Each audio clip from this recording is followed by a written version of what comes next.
আসসালামু আলাইকুম প্রিয় বন্ধুগণ, আপনারা নিশ্চয়ই জানেন এখন মিয়ানমার জুড়ে নির্বাচনের দামামা বাজছে। আর এরই মধ্যে মিয়ানমার সরকারি বাহিনীর ভারী কামান ও বিমান হামলা উপেক্ষা করে প্রতিরোধ বাহিনী সাগাইং অঞ্চলের ইরাবতী নদীর তীরে কাঠায় প্রবেশ করেছে।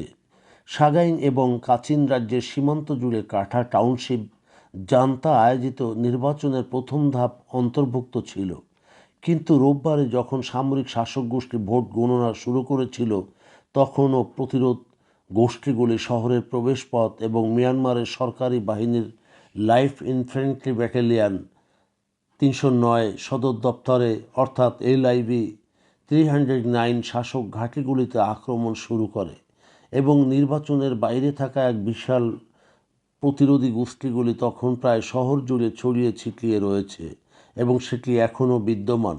বিভিন্ন সূত্র মতে জানা যায় যে তারা LIB 309 সম্পূর্ণরূপে ঘিরে ফেলেছে, যার ফলে 309-এর সৈন্যরা পথ অপসারণের কোনো পথ পাচ্ছে না।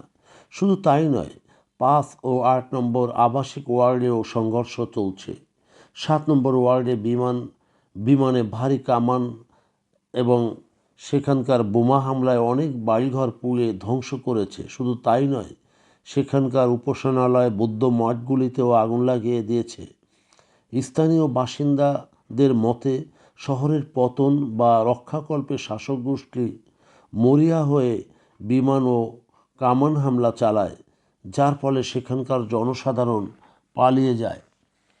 বৃহস্পতিবার পর্যন্ত শহরের চারপাশে লড়াই চলছিল এবং পুরোপুরি ভেতরের এলাকায় যদিও পৌঁছায়নি, তবে গত রাতেও সামরিক বাহিনীর বোমারু বিমান শহরের আশপাশ এলাকায় প্রায় 50টি বোমা বর্ষণ করে এবং সেখানকার আবাসিক এলাকা প্রায় জনশূন্য এবং খুব কমই মানুষ রয়ে গেছে।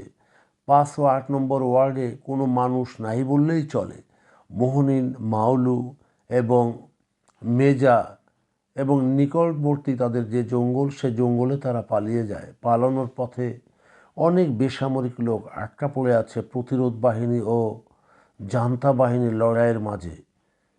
সাগাইং এবং কাচিন সীমান্ত সরকার ও প্রতিরোধ গোষ্ঠীগুলি তাদের স্থাপন করা নিরাপত্তা চৌকিতে আটকে রেখেছে।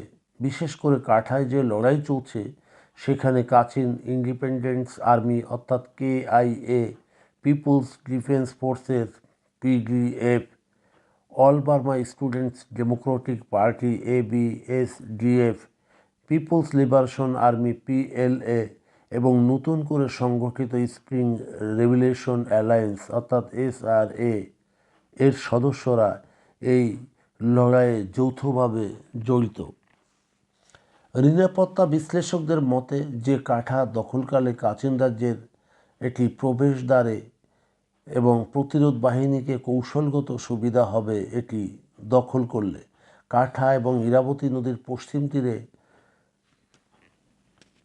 আরেকটি কৌশলগত শহর রয়েছে, সেটি হিতগিয়াং। উভয়কে দখল করলে সামরিক ভারসাম্য উল্লেখযোগ্যভাবে বৃদ্ধি পাবে এবং প্রতিরোধের বাহিনীর পক্ষে সেটি ভরাডুবি হতে পারে। তাই জান্তা বাহিনী এটি দখলে মরিয়া।